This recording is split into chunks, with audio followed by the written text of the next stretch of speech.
Kumusta ka, kaibigan? Ikaw ba'y nag-iisa at ang hinahanap mo'y tunay na kaibigan? Ikaw ba'y nalulungkot at ang hinahanap mo'y kagalakan? Ikaw ba'y naguguluhan at ang hinahanap mo'y katahimikan? Yan ang dahilan kung bakit naisilang ang programang Tanglaw ng Buhay. Napapanahong programa sa radyo na tutugon sa mga totoong usapin sa buhay. Mag-aalay ng mga panuntunan upang ikaw at ang mga katulad mo ay magkaroon ng gabay tungo sa minimiting tugatog ng tagumpay. Kaya't laging pakinggan ang pagsasahing papawid ng Tanglaw ng Buhay. Tanglaw ng Buhay. Tuwing linggo, alas 5:30 hanggang alas 6:30 ng umaga. Kasama ang inyong kaibigan at lingkod ng Diyos, si Pastor Josue Solomon ng King's Highway Assembly of God Church, West Poblacion, Cabacan, Cotabato. Tanglaw ng Buhay. Hi, hello. Happy Sunday and good morning everyone. Good morning mga tagapakinig, ganun din ating mga Ipilay viewers. Ngayong umaga, ngayon ho ay August 1, 2021. Napakabilis ang pag-usad ng panahon, di ba? Parang hindi natin namamalayan na ngayon pala ay August 1 na. Okay, sa susunod na buwan, talagang magsimula na ang bear month. Kaya mga kapatid, salamat sa kabutihan ng ating Panginoon. Hindi nagbabago, hindi nagmamaliw. Sa lahat ng tagpo ng buhay, nandyan siya. Because He promised, sabi niya, Lo, I am with you always, even unto the end of the world. Kaya mga kaibigan, feel free na mag-text sa inyong mga morning greetings dito sa ating programa at palatuntunan ng palatuntunang Tanglaw ng Buhay. Ang programang ito ay naisilang sa layunin na tulungan ang mga tagapakinig kung mayroon man silang mga problemang kinakarga. Pwede nilang ma-text sa programang ito at makakaasa kayo na mabigyan kayo ng kuro-kuro anumang mga problema ang inyong iniinda, mga kaibigan. Ganun sa ating mga viewers, mga kaibigan, feel free na magpadala ng inyong Sunday morning greetings dito sa ating programa at palatuntunan. Kaya, mga kaibigan, nais mag-alay ng greetings ang dalawa nating kasama rito. Okay, na walang iba kundi si CG Gatchalian at si Ma'am LG Mansiras. Okay, sa oras na ito, let's welcome CG Gatchalian. Okay, sa kanyang morning greetings. Okay, welcome CG. Have a blessed morning po sa ating lahat. Gusto ko lang pong i-greet ang lahat po ng member ng POW team at CAG Media po. And to inform you po, meron po tayong online worship broadcast at 5 p.m. po sa CAG page. Maraming salamat po. Okay. So, ikalawa, i-welcome natin si Ma'am LG Mansiras. Good morning po sa ating lahat. Katulad nga po na sinabi ni CJ kanina, we have our online worship broadcast, but we also have our worship services po, dalawa, na magsisimula po at 7 a.m. for the first service and 9:30 naman po for the second service. We would like also to greet din po ang lahat po ng members ng ushering ministry. Gising-gising na po tayo and see you all po sa church. God bless you! Okay. Maraming salamat sa mga kasamahan natin. Okay, na si Ma'am LG at saka si CG Gatchalian. Okay. Sa oras na ito, lumapit tayo ngayon sa Panginoon at dalhin sa Kanya ang programang ito. Sabayan niyo ako sa pagdadalangin. Dakila at mapagpalang Diyos. God, kinikilala namin na wala kami magagawa sa aming mga sarili. Kaya Panginoon, aming inilalapit ang programang Tanglaw ng Buhay. Panginoon, inaamin namin. Ano man namin gagawin kung wala ka, wala itong magandang resulta. Kaya Panginoon, nais naming ilapit muli ang programang Tanglaw ng Buhay. Dahil kayo ang tunay na tanglaw na kailangan ng tao sa mundong ito. Ipahintulot, Panginoon, na ang bawat isang nakikinig at bawat isang nag-view, Panginoon, makapulot ng mga aral,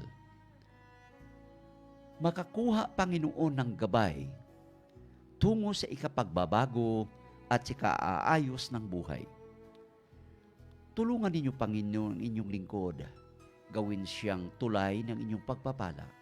Salamat po sa inyong gagawin, Panginoon. Ito pong aming matamis na dalangin sa tanging pangalan ng aming Panginoon Hesus. Amen at amen. Okay, bago tayo magpapatuloy, mga kaibigan, pakinggan muna natin isang awitin mula kay Chito Rowena, ang awiting Mundo. Narito, mga kaibigan, unawain natin ano ang nilalaman ng awiting ito. Para sa inyong lahat, narito si Chito Rowena.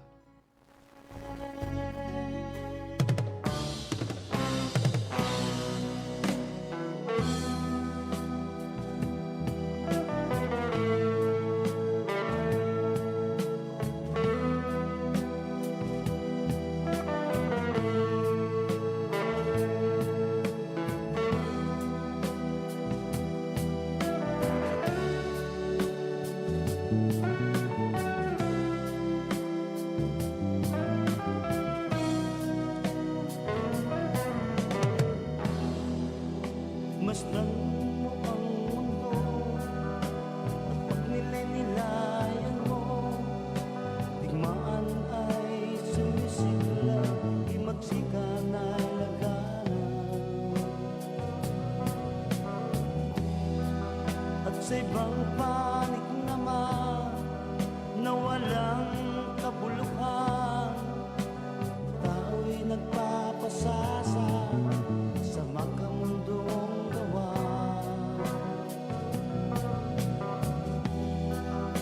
mundo'y lumalala, maliwanag na tanda ng muling pagbuko na kanyang wilikan.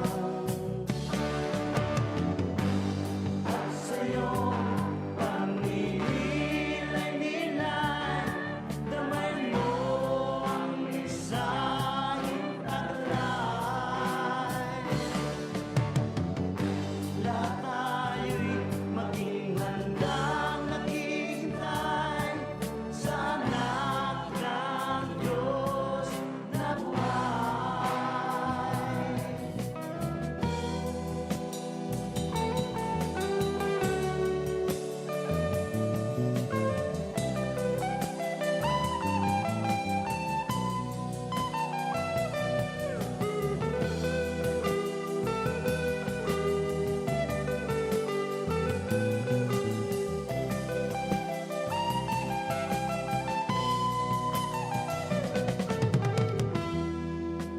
Isipin mo ang mundo at ang ebanghelyo, tanda ng huling paghukom na matutunghayan mo.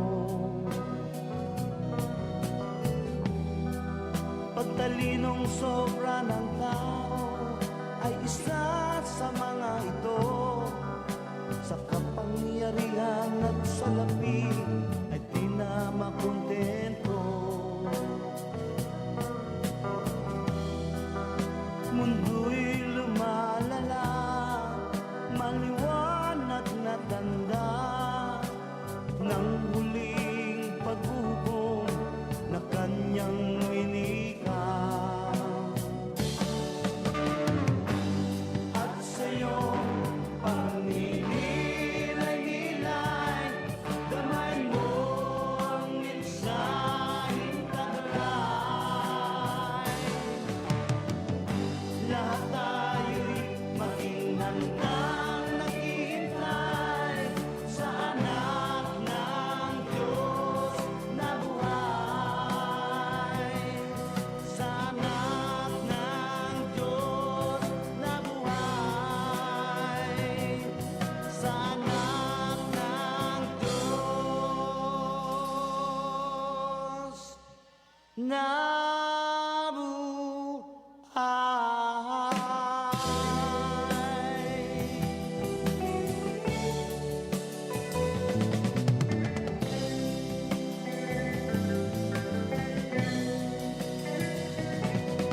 Napakinggan natin ang awiting mundo.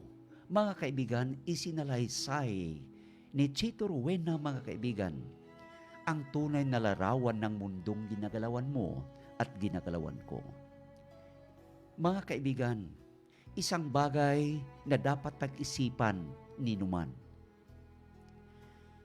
na ang mundong nilikha ng Diyos, kasali ng mga tao, ikaw at ako, mga kaibigan, ay may napipintong wakas. May dulo pala ang lahat. Nabanggit ko last Sunday. What shall the end be? Ito ang tinalakay kong usapin. Ano ang magiging dulo? Mga kaibigan, time is coming na sa mundong ito, mga kaibigan, magwawakas ang lahat. Nakahanda ka na ba?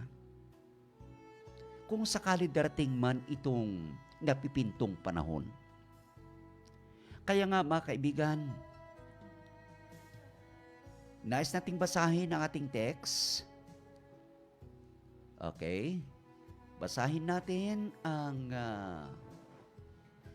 Luke 16, verse 19 to 31. Okay? Pakinggan ninyo ng maigi habang babasahin ko ang salita ng Diyos. May isang lalaking mayaman. Nakadamit siya ng kulay ube at pinong lino. Namumuhay siya sa karangyaan araw-araw. Mayroon ding isang lalaking dukha na ang pangalan ay Lazaro. Siya ay puno ng galis. Inilagay siya sa tarangkahan ng mayaman. Mahigpit niyang hinangad na mabusog mula sa mga mumong na huhulog mula sa hapagkainan ng mayamang lalaki. Ngunit maging ang mga aso na lumalapit ay humihimod ng kanyang mga galis. Nangyari nga na ang lalaking dukha ay namatay. Siya ay dinala ng mga anghel sa piling ni Abraham. Ang lalaking mayaman ay namatay din at inilibing. Sa Hades, siya ay naghihirap. Sa paghihirap niya, itinanaw niya ang kanyang paningin. Nakita niya sa malayo si Abraham at si Lazaro na nasa kanyang piling. Tumawag siya ng malakas, "Amang Abraham, kahabagan po ako. Suguin mo si Lazaro upang isausaw niya ang dulo ng kanyang daliri sa tubig. Ito upang mapalamig ang aking dila sapagkat ako'y lubhang nagdurusa sa lagablab ng apoy na ito." Ngunit sinabi ni Abraham, "Anak, alalahanin mo na sa buong buhay mo'y tinanggap mo ang lubos ang mabuting bagay.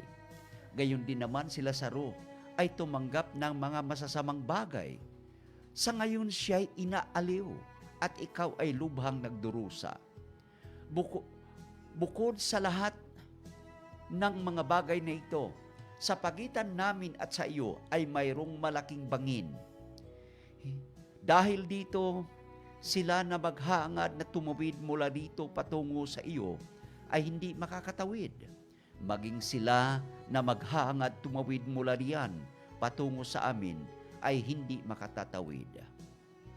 Sinabi niya kung gayon, "Hinihiling ko sa iyo, Ama, na suguin mo si Lazaro sa bahay ng aking ama. Ito ay sapagkat ako ay may 5 kapatid na lalaki. Suguin mo siya upang magbabala sa kanila, nang sa gayon ay huwag silang mapunta sa dakong ito ng pagdurusa." Sinabi ni Abraham sa kanya, "Ang isinulat ni Moses at ang mga propeta ay nasa kanila.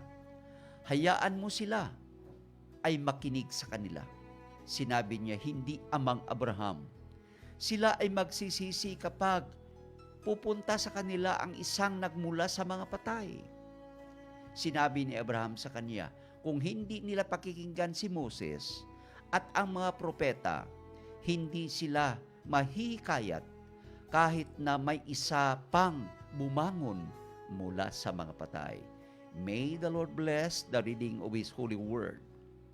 Mga kaibigan, Ang pag-usapan nating paksa sa umaga hong ito.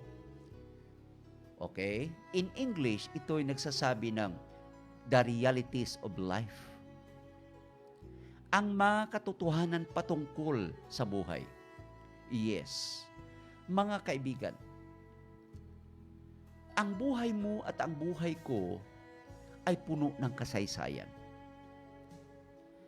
There is a story to tell on every life of man and woman in this life. Yes. Kung minsan nagtatanong tayo, bakit ganito kahirap ang buhay? Na nasa halip na ako'y mag-enjoy, ay simply endure. Mga kaibigan, hindi yan ang ninanais ng Diyos sa buhay ng tao. Nais sana ng Diyos na ang tao'y magalak sa buhay. Kaya lang ho, ang una nating mga magulang ay hindi nagiging maingat sa mga utos at salita ng Diyos. Kung sila lamang ay nakinig ng taimtim sa mga habilin ng Diyos, hindi sana mangyayari ang makasamaang ito sa mga huling lahi ng tao sa mundo. Ito ho'y bunga lamang ng masamang binhi na ipinunla ng ating unang mga magulang sa pamamagitan ng hindi pagsunod, hindi pagtalima sa kalooban ng Diyos. Kaya nga mga kaibigan, salamat na lang na si Jesucristo pumarito sa mundong ito. Sa anong layunin? Sabi ng John 3:16, "For God so loved the world, that He gave His only begotten Son, that whosoever, ibig sabihin, binuksan ng Diyos ang pintuan sa lahat ng mga tao dito sa ibabaw ng mundo.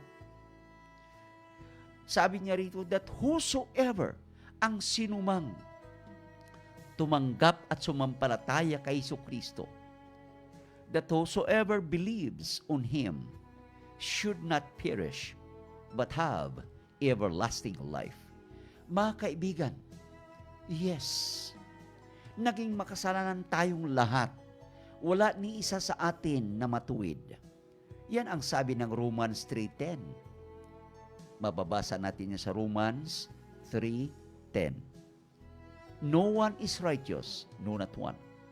Romans 23:23 nagsasabi, for all have sinned and fall short of the glory of God. Lahat tayo. Pero binayaran ni Jesucristo ang kasalanan mo, kasalanan ko, kaibigan, upang ang sinumang sumampalataya ay hindi mapahamak. Hindi tayo, mga kaibigan, hahatulan sa dagat-dagatang apoy kapag tayo lamang ay marunong yumuko sa ating mga mali, marunong umamin sa ating pagkakamali, at pagkatapos nito talikuran ang makasalanan. Ganyan lang, mga kaibigan. Kaya, reality number 1, the disparity of life, ang kaibahan ng buhay, o yung status ng tao, mga kaibigan, hindi pari-pariho. Yes. Mayroong mayaman, mayroon namang pobre. Mayroong maganda, mayroon namang pangit. Mayroong matataba, mayroon namang mga payat, di ba? There is always disparity. There are always two things that are not the same. They are always contradicting each other. Di ba? Kung mayroong matangkad, mayroong pandak, di ba? Kung mayroong liwanag, may dilim. Kung mayroong masungit, mayroon namang mabait, di ba? Kaibigan,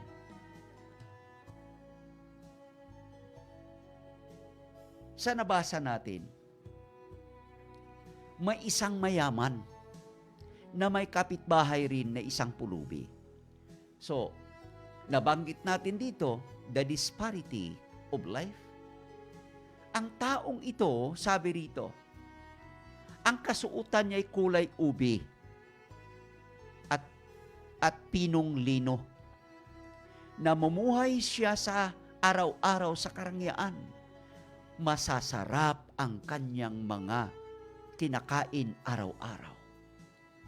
Samantala, may isang pulubi na ang pangalan ay Lazaro na nasa tarangkahan o nasa gate nitong mayaman. Nagnanais mabusog sa mga mumong nahuhulog sa pagkainan ng mayamang lalaki. Diba? So, ang katunayan sa buhay na ito, mayroong mayayaman, mayroon namang pobre. Yes, ganyan talaga ang buhay. May mga tao kasing masikap. May mga taong, sabihin natin, marunong humawak ng pera. May mga taong magaling.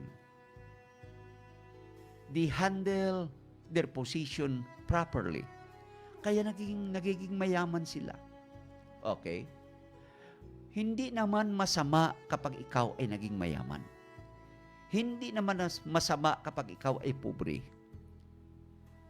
Ang pinaka-importante dito, mga kaibigan, na ang tao sana'y marunong kumilala sa Diyos. Ang tao sana'y marunong umamin sa kanyang sarili. Na ang lahat-lahat ng kanyang ini-enjoy ay hindi yan sa kanya. Sinasabi ng banal na kasulatan, mga kaibigan, na ang lahat ng nasa langit ay pagmamay-ari ng Diyos. Ang lahat ng mundo at ang mga bagay-bagay sa mundo ay pagmamay-ari ng Diyos. Walang bagay na talagang matatawag natin na atin, kaibigan. Sino tayo? Tayo ho ay katiwala lamang ng Diyos. Hindi tayo may-ari kahit ng isang bagay dito sa mundo. Kaya paglabas natin dito sa mundo, mga kaibigan, wala tayong dadalhin ni isang bagay. Yes. Mababasa natin sa unang Timoteo chapter 6 verse 7. Lumabas tayo sa tiyan ng ating ina na walang kadala-dala kahit ni isang pirasong bagay. Wala. Wala, mga kaibigan. At sabi rito ni Pablo, at tiyak na wala rin tayong dadalhin paglabas natin sa mundong ito. Yes. Dahil nung lumabas tayo sa tiyan ng ating ina, wala tayong kahit pirasong damit. Wala. Kaibigan, nagpapatunay lang ho ito na tayo ho ay katiwala lamang. We are simply steward and never an owner. Kaibigan, dapat mayaman man o pobre, dapat marunong kumilala ng mamahaling regalo ng Diyos. Kaya kaibigan nakikinig ngayon, maaaring ikaw ay mayaman. Salamat sa kayamanan na yan. Pero huwag mong kaligtaan, kaibigan, na pira-pira lamang. Kayamanan lamang ang iyong pinaka-importante sa iyo. Kaibigan, kapag kayamanan lamang ang pinaka-importante sa buhay mo, at number 2, number 3, number 4 na lang ang Diyos, kaibigan, ito ang pinakamahirap na bahagi ng buhay mo. Pagdating natin sa huling sandali sa ating buhay, yes, ito ang pinakamalungkot. Yes, you will die poorer than the rat. Mamatay ka na higit pa na pobre kaysa daga. Kasi wala kang dadalhin, hindi yan sa iyo. Ang kayamanan, ang karangyaan dito sa mundo ay dito lang yan. Kaya kaibigan, yes. Pangalawang reality, mga kaibigan, the brevity of life. Ang iksi ng buhay. Bababasa natin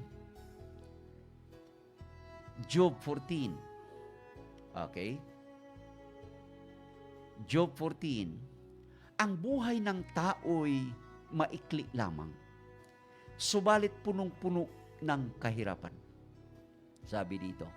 Basahin natin verse 4 and 5. Mayroon bang malinis na magmumula sa taong marumi at masama?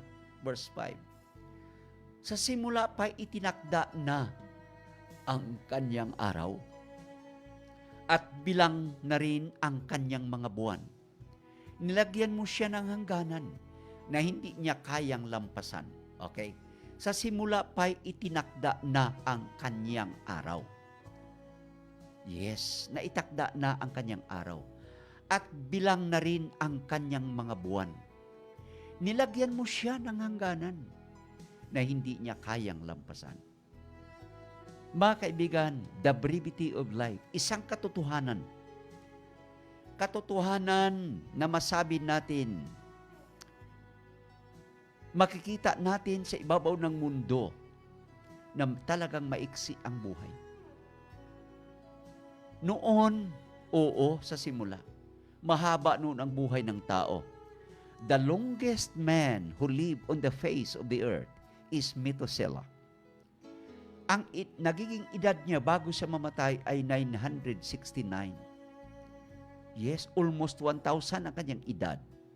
Subalit sa panahon nila David, mga kaibigan, maabot na lang ng 80. Sa ngayon, mga kaibigan, sa ngayon, according to survey, mas mahaba ang buhay ng mga babae kaysa lalaki. Ang common na edad ng mga tao sa ibabaw ng mundo ay only 59. 59. Yes. Yun ang common na edad ng tao bago mamatay. May mangilan-ngilan, mga kaibigan, na umaabot. Halimbawa na lang, ang dating senador, mga kaibigan ng Cagayan, kilala ninyo, di ba? Si ex-senator Enrile, na kakaedad na ngayon ng 96, di ba? Ang haba ng buhay ni ex-senator. Kasi ang sikreto niya pala, palagi siyang kumakain ng malunggay. Kahit sa kanyang buhok, mga kaibigan, nilalagyan niya pala palagi yan ng pinipigang dahon ng malunggay. Kaya kahit na matanda na, matinik pa rin ang kanyang utak bilang abogado. Isa sa pinakamatinik na abogado, mga kaibigan, sa Pilipinas. Kahit sa kanyang edad, kinikilala pa rin kahit ang ating presidente, kinikilala si Enrile, mga kaibigan. Yes. Maiksi ang buhay. Sabi dito sa Job 14, verse 1, man that is born of a woman is of few days and full of trouble. Ang buhay ng tao dito sa mundo ay maiksi at batbat ng hirap. Mayaman man o pobre, mga kaibigan, parihong lupa ang ating inaapakan. Parihong araw ang sumisikat sa atin. Kaya lang medyo lampas, medyo nakakaabanti ang mamayaman kasi makabili sila ng air condition, di ba? Pero ang pobre hanggang paypay lamang, sa halip na sana magkaroon din siya ng air conditioning. Tumitiis na lang siya sa paypay ng paypay. Di ba? Ang tanong, ang mayayaman ba dahil sa pira nila? Wala na ba silang problema? Maaring isa ito sa mga tanong ng mga pobre. Ang mga taong nakatira sa mansyon, ang mga taong nakatira sa air-conditioned room at nagmamaniho ng isang magarang sasakyan, wala na kayang problema? Nagsasabi ang Bible, mga kaibigan, mas maganda pa daw ang tulog ng taong pobre kaysa taong mayaman. Ang pobre kahit nakakalimutan, kung minsan isara ang kanyang pintuan, wala namang taong may ganang pumasok sa kanyang bahay kasi wala namang nanakawin. Wala namang huhold upin doon. Kaya ayos pa rin ang tulog ng pobre kahit hindi nakasara, nakalimutang isara ang kanyang pintuan. Pero ang mga mayayaman, kahit nga mayroon pang gwardya, kahit ang gwardya niya, hindi pa niya ipinagkakatiwalaan dahil sa kanyang pera. Baka nga siya ay magiging bantay sa lakay. Narinig na ba ninyo ang salitang bantay sa lakay? May narinig na ba kayong may nag-hold up sa bangko na walang namatay? Ito pala'y conspired. Mga kaibigan, ang mayaman daw ay maiksi ang tulog sa kaiisip ng kanyang kayamanan. May isang istorya. Isang mayaman na nagpabahay ng isang bahay na ang dingding ay puro salamin. Habang nasa itaas siya, nakikita niya ang mga tao sa paligid ng kanyang bahay. Subalit, mga kaibigan, dumating ang panahon na araw-araw binibilang niya ang kanyang milyones na mga pera. Hindi na niya nakikita ang mga tao na nagtatrabaho sa paligid ng kanyang bahay. Kung lagyan pala natin ang ating dingding ng silver, when we put silver behind a glass, it becomes a mirror. Yes. A glass. Pag nilagyan mo ng silver, ang makikita mo ay hindi ibang tao, kundi ang sarili mong mukha. What you can see is your own face. Kaya itong mayaman na ito, nung ilagay niya ang kanyang kayamanan, bilang ng kanyang kayamanan, hindi niya na nakikita ang mga common people around him. Hindi na. Kundi ang nakikita niya ngayon ang kanyang sarili sa salamin. Because his glass wall, ang kanyang dingding na isang glass, nung ilagay niya ang kanyang pera sa kanyang paningin, naging isa itong salamin. At ang nakikita niya palagi ay ang kanyang sarili. Kaibigan, ganyan. Alam niyo ba, ang pera can never give real joy? Money can never give real peace?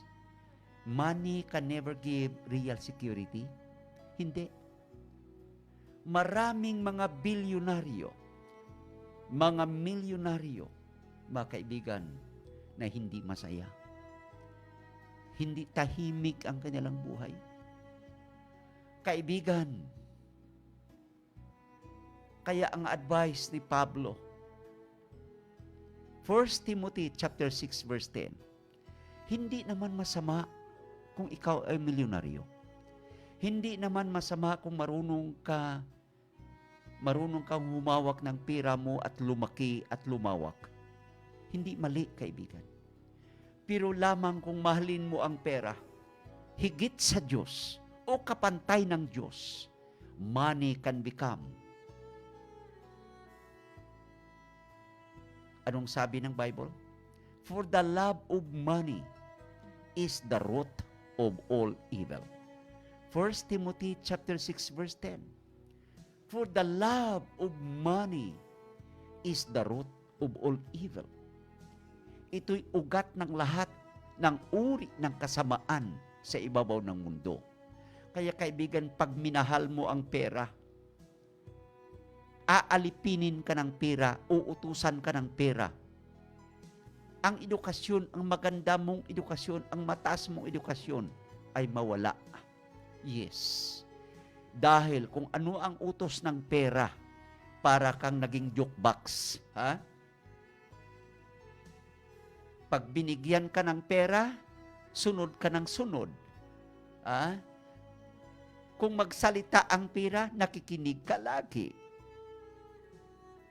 Ang pinaka-importante sa iyo ang pera.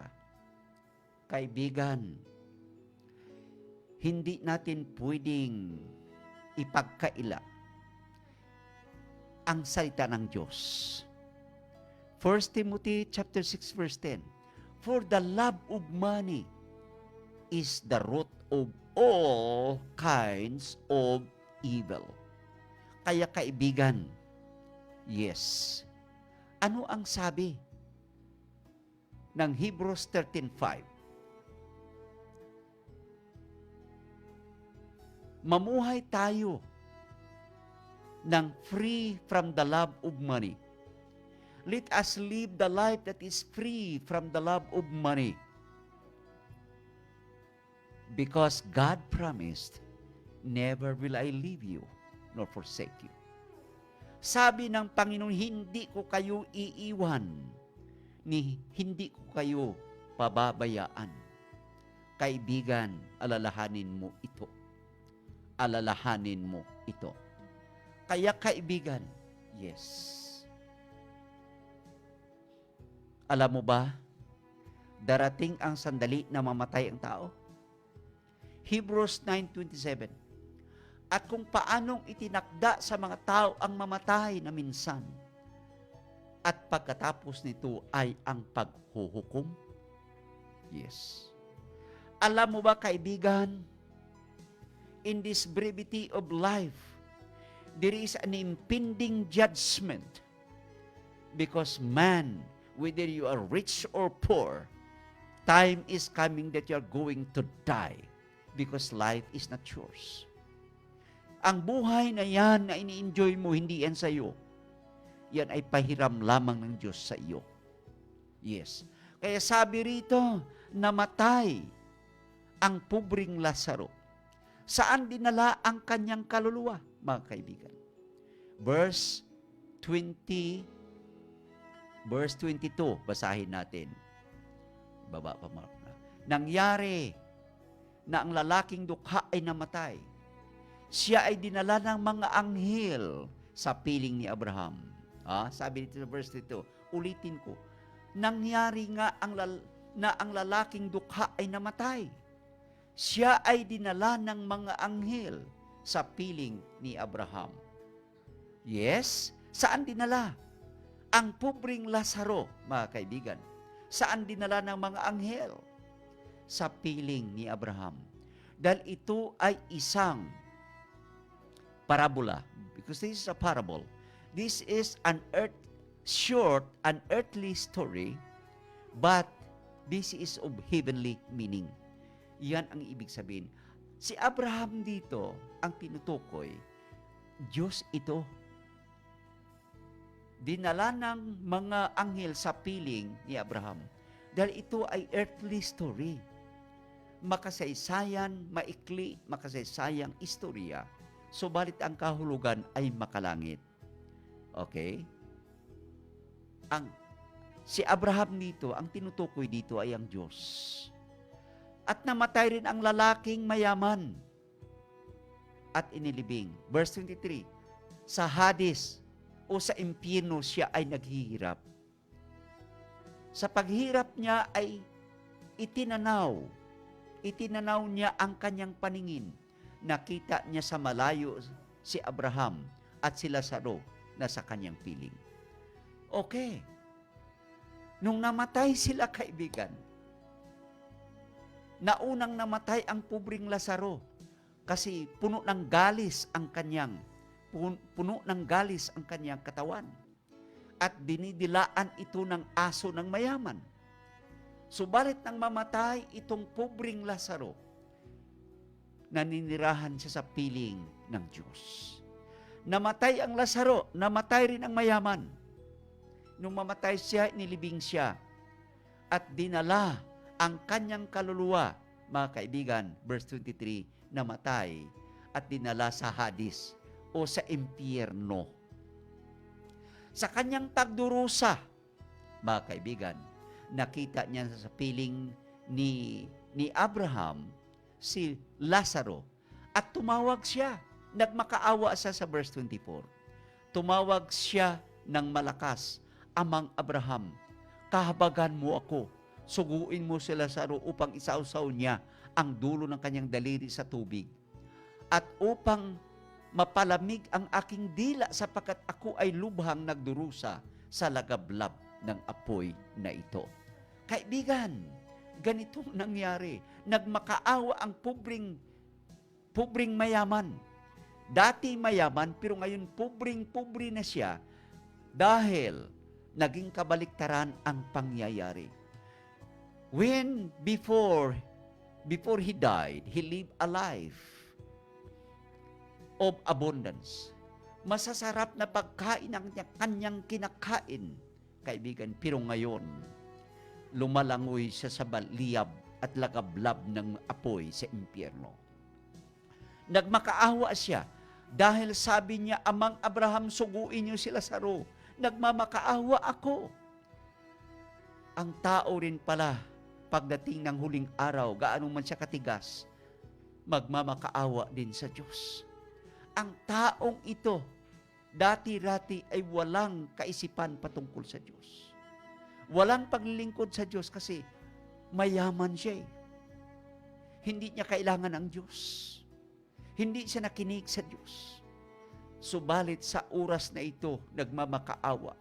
Sabi niya, suguin niyo si Lazaro, isawsaw ang kanyang daliri sa tubig at palamigin ang dila ko dahil sabi niya, sa sobrang hirap ko. Subalit anong sagot ni Abraham? Anak, alalahanin mo na ikaw noon ay nag-enjoy sa buhay habang si Lazaro naghihirap. Pero ngayon, ikaw, ganito. Kaya ang nangyari, mga kaibigan, number 3 is the destiny of life. May destinasyon pala ang buhay, kaibigan. Pagkatapos mamatay ang tao, may pupuntahan pala siya. Hindi pala dulo ng hangganan. Hindi pala dulo ng lahat pag tayo mamatay na makakalimutan ang lahat ng utang, lahat ng kasalanan makakalimutan na hindi pala. Nung namatay si Lazaro, dinala ng mga anghel sa piling ng Diyos, ibig sabihin, doon sa paraiso. Katulad ng sinabi ng Panginoon sa isang tulisan na kumilala kay Panginoon Hesus doon sa cross. Sa Luke 23, mabasa natin yan. Verse 41, ang sabi ng Diyos sa kanya, Today, you will be with me in paradise. Nung italaga niya ang kanyang buhay sa Panginoon sa cross. Sabi niya, Panginoon, alalahanin po niyo ako pag makarating na kayo sa inyong kaharian. Ano ang sagot ni Jesus? Today, I would like to tell you, today, you will be with me in paradise. Mga kaibigan, yes, there are only two destinies. Okay? Ang pinuntahan ng pobreng Lazaro o yung lugar na pinuntahan ng mayaman. Saan pumuntang mayaman, mga kaibigan? Ang mayaman, mga kaibigan, na hindi kumilala sa Diyos, ang mayaman na hindi nagbago ng buhay, ang taong hindi marunong kumikilala sa kanyang pagkakamali, sa pag-akala niya na ang pera ay sagot ng lahat. Ang pera ang kasagutan ng lahat. Kaibigan, there is a time na mananagot pala tayo sa Diyos. May hangganan pala ang lahat, kaibigan. Justice will be given to each one on the final day. Kaya kaibigan, bago maging huli ang lahat, hindi masama kung ikaw ay naging mayaman. Mayaman na nakikinig sa umagahong ito.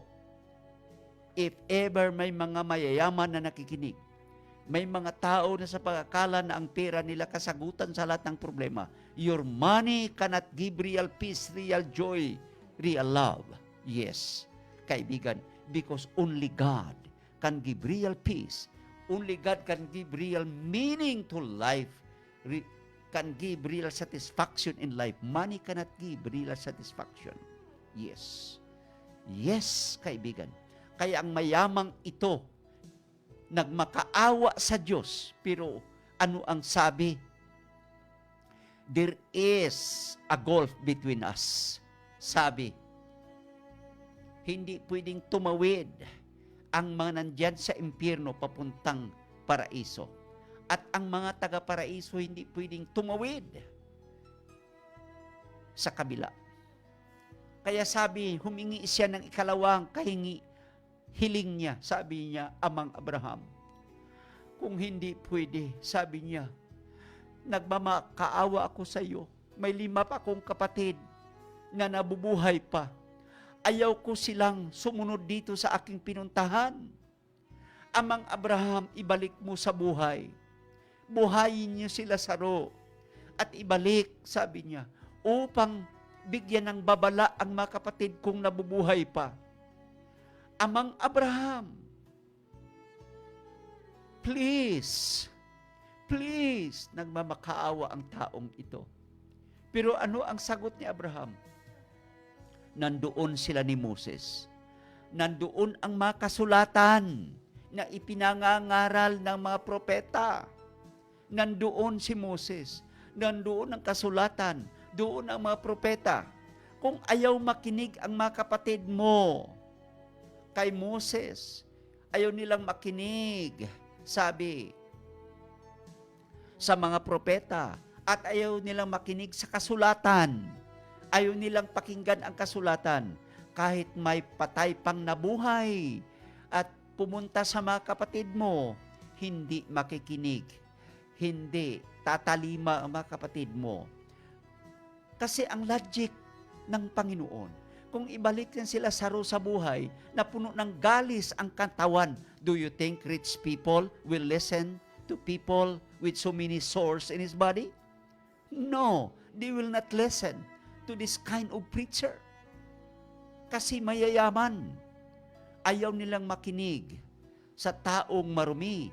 Ayaw nilang makinig sa taong puno ng galis ang katawan, puno ng sakit. They will never listen.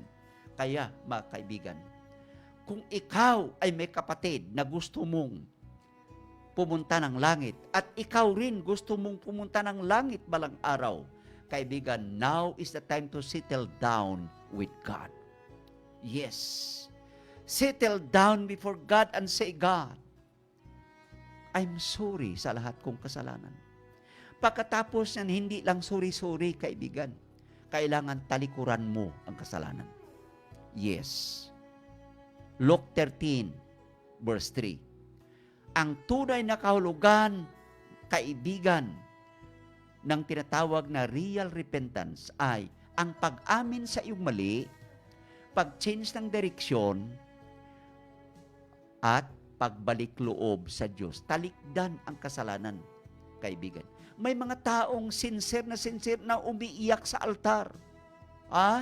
Puno ng luha ang kanilang harapan sa panahon ng araw ng linggo. Umiiyak, sincero, yes. But sincerity is not a guarantee. Sincerity is never a total guarantee, kaibigan. Sincerity with integrity, kailangan, kaibigan.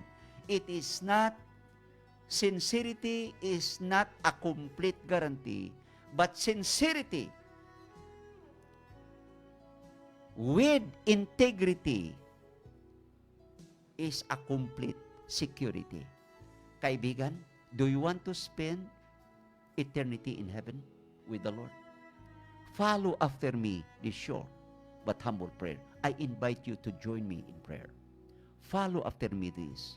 Panginoon, salamat na napakinggan ko ang simpleng mensahe ng inyong lingkod sa DXBL. Panginoon, inaamin ko ako isang makasalanan. Humihingi ako ng tawad sa makasalanan ko. At tinatanggap ko si Jesucristo sa aking puso bilang aking Panginoon at tagapagligtas. Panginoon, God, itinatalaga ko ang buhay ko sa inyong mga kamay. Panginoon, ilista ang pangalan ko sa libro sa langit. Panginoon, salamat po sa inyong gagawin. Tanggapin ninyo ako bilang inyong tunay na anak ayon sa inyong ipinangako sa John 1:12. Panginoon, itong aking samot dalangin sa pangalan ni Jesus. Amen at amen.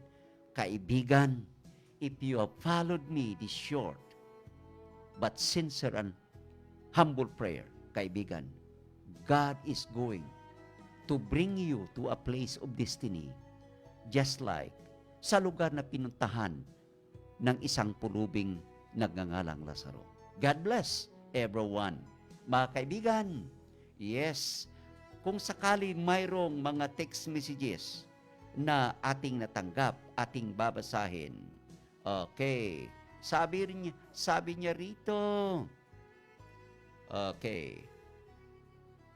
Good morning, Pastor. Ganun din ang mga libu-libo mong tagapakinig ng inyong programang Tanglaw ng Buhay. Sana ako doon din. Binabati ko po ng Happy Worship Day ang ama ng barangay Bangilan na si Captain Jerwel Casimina. Ganon din ang kanyang mga konsyal at ang Wesleyan family at si Brother Bubot Aragon sa Carmen. Ang bubabati, Brother Sam ng Banawag. Salamat po sa pagbasa. Okay, salamat Brother Sam. God bless. Good morning and beautiful morning of August 1, 2021. Thanks, we are all alive, alert, awake, and enthusiastic. Continue to worship the great of our Lord. God bless us all. We are sailing into the uncertain, into the uncertain future, but surrounded by God's love. Yes, kaibigan, God bless sa inyong mensahe. Okay. Yes. Good morning, Pastor, mula kay Lini Soriano. Thank you, Lini. Good morning po, Pastor, mula kay Amy Rose La Chica. Lily Rose Sibises, happy Sunday po sa lahat. Rodura Mansiras, good morning, Pastor. Greetings from Kinubing Need. Alexibo, ay, good morning, Ma'am Rodora. Okay. Good morning, Pastor, mula kay Richard Albutra. Malditang anghel. Ay, may malditang anghel. Good morning, Pastor. Salamat na lang, anghel. No? Anghel na may pakpak, ha? Victorious Sunday sa lahat. Let's go into the church of the Lord and worship Him in spirit and in truth. Mula kay Pastor Vanji Rosario Solomon. Good morning, Pastor Jazz. Greetings po sa lahat ng listeners ng inyong programa. Praying for your safety at sa makasama mo, Pastor. God bless po and more power sa inyong programa. Watching from the City of Waterfalls. Mula kay Jubert Tihiro. Last Sunday, binisita tayo ni Engineer Jubert Tejero. Oh, good morning.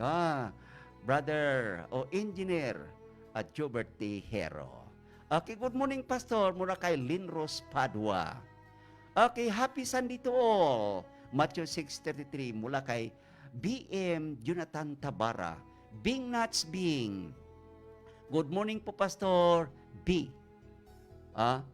Bis? Bless siguro ito. Blessed Sunday po.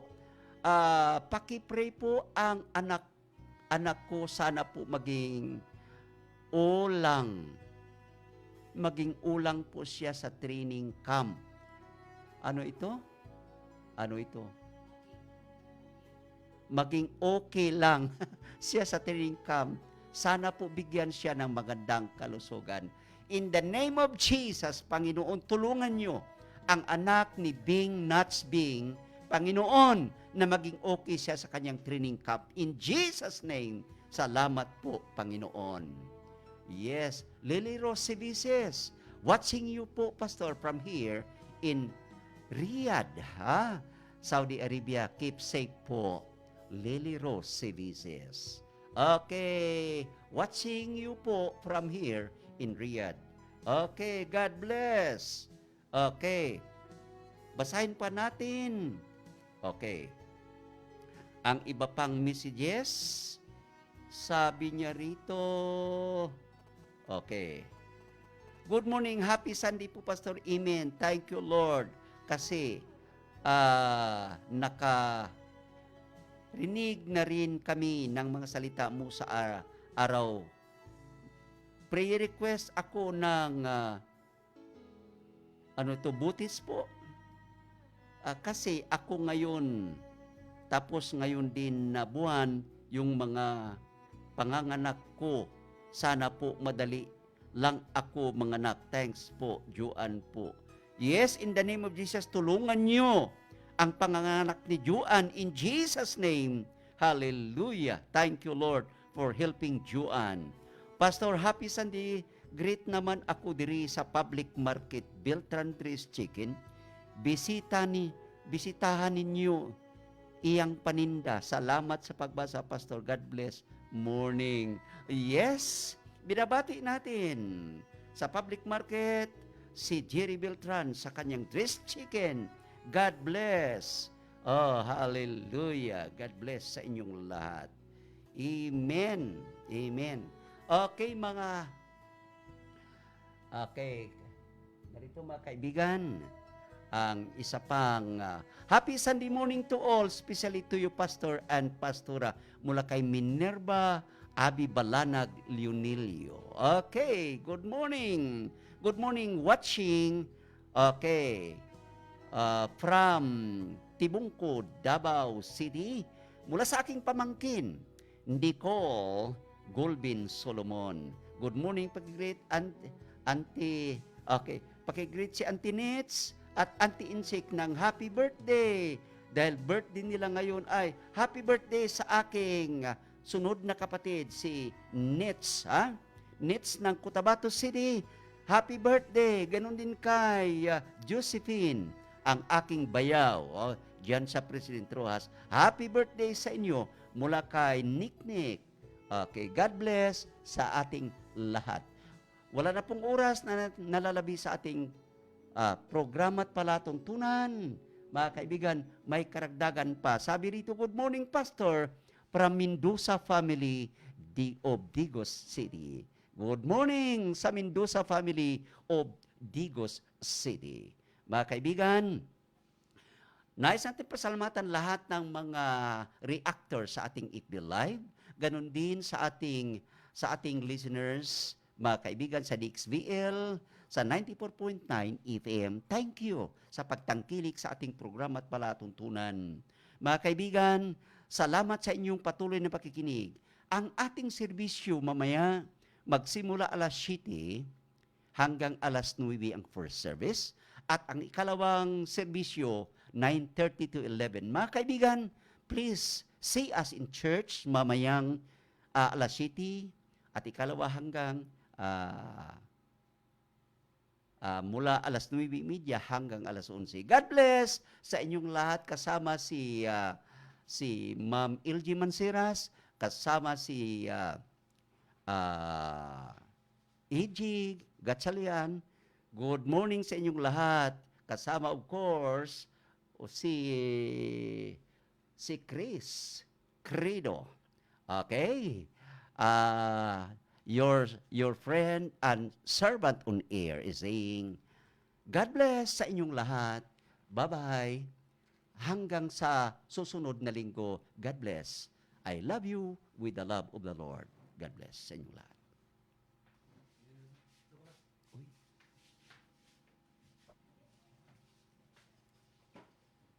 Bakit namatay? Ay, naubos na yung bench pass daw. Ah,